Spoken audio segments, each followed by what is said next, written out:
We were 3 men fishing from a small motorboat 20 miles offshore, far enough that the horizon felt empty and private. The bite had been steady until just after midnight, when every rod went slack at once.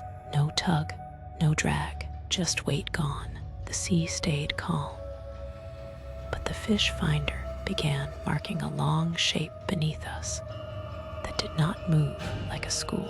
It stayed under the boat, no matter how we drifted, matching us without adjustment. One of us dropped a hand line straight down, more curious than cautious. It stopped descending far sooner than it should have. When he pulled, the resistance came late and heavy, like the delay before a trap closes. The line snapped upward out of the water and wrapped around the rail, tearing skin as it went. Whatever was below did not surface. It simply moved, and the boat moved with it. The engine failed when we tried to reposition. Not stalled, not flooded, dead. The water around us shifted, as if something large had turned beneath the hull, and the boat rocked hard enough to throw us against the sides. The second man tried the radio and got our own voices back half a second later, distorted and incomplete. That was when the knocking started against the underside of the boat. Not random, spaced, measured, close enough that the aluminum vibrated under our feet. We cut lines, threw gear overboard, and waited for the knocks to stop. They did not. They moved from bow to stern, then up the side. The waterline dipped unnaturally on one edge as weight pressed against it. The third man panicked and leaned over the rail with a gaff, swinging blindly. The boat lurched and he went over, vanishing without a splash that made sense. The pressure against the hull released immediately. The engine restarted on the first try. We did not argue. We ran the boat at full throttle all the way back, not slowing until we reached the marina lights. When we docked, the hull showed long scrape marks along one side, all parallel, all evenly spaced. We never reported it. 2 weeks later, the Coast Guard found the boat adrift, engine idling, no one on board. I do not fish offshore anymore. I fish where the water gives you space to see what is coming.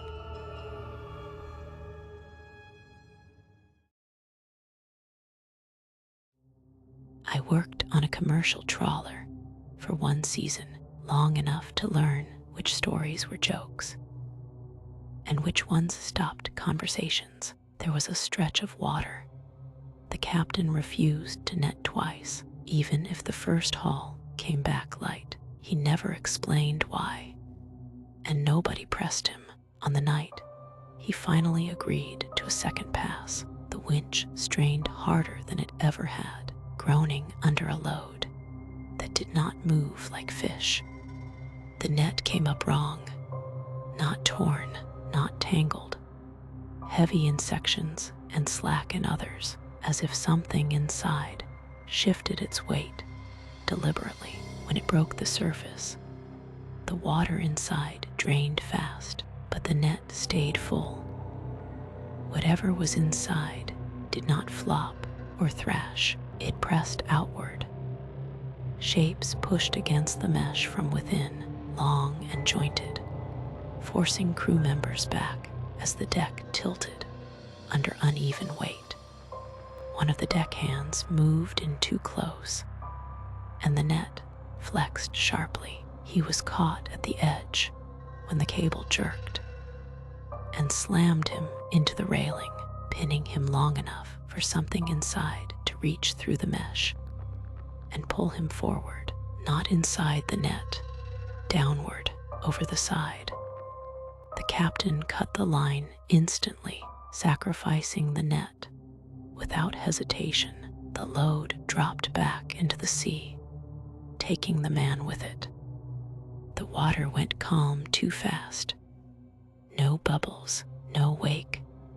The silence afterward was worse than noise. We limped back to port, without speaking, all of us watching the dark water trail behind the boat. When authorities asked what happened, the captain said equipment failure and panic. Nobody argued. Months later, I saw the replacement net laid out for inspection. Parts of it had been repaired with unfamiliar knots, tighter and cleaner than anything we used. The captain took one look and walked away. He sold the boat that week. I still see trawlers heading out past that stretch of water. Some of them come back early. Some of them come back missing crew. The sea does not need to swallow you to keep you. Sometimes it only needs to remind you that it noticed.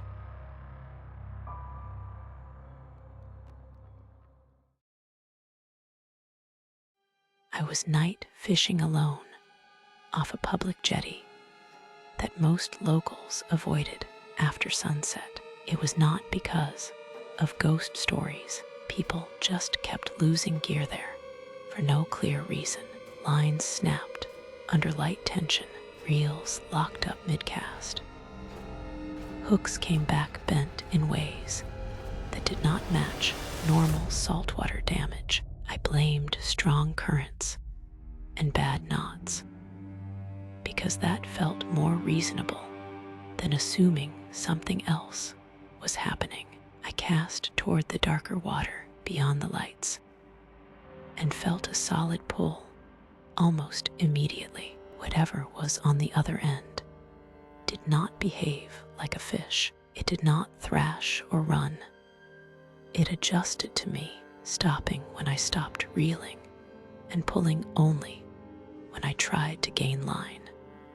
The first reel jammed hard enough to burn my palm. I cut the line and watched it drop into the water. A few seconds later, the loose end surfaced and slid across the current until it tapped against the jetty post right beside me. That was not random drift.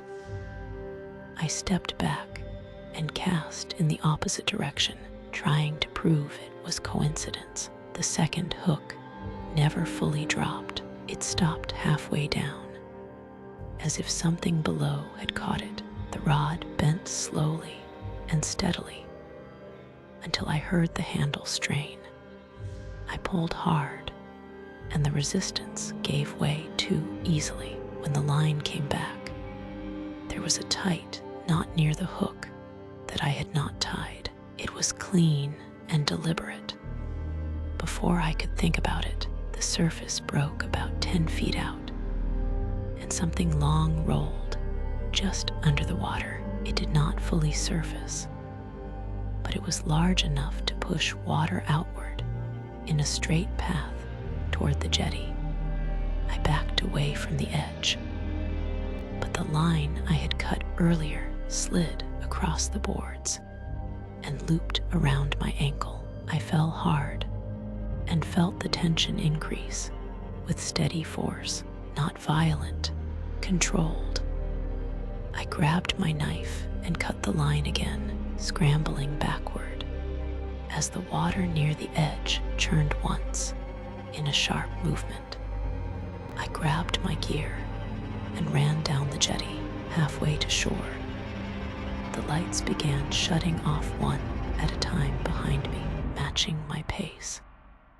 I heard something striking the underside of the wood, not splashing, but pressing and testing. I did not turn around. When I reached land, the lights came back on behind me, like nothing had happened. My car keys were missing from my pocket. I found them later, inside my tackle box, tied to a length of fishing line that was not mine.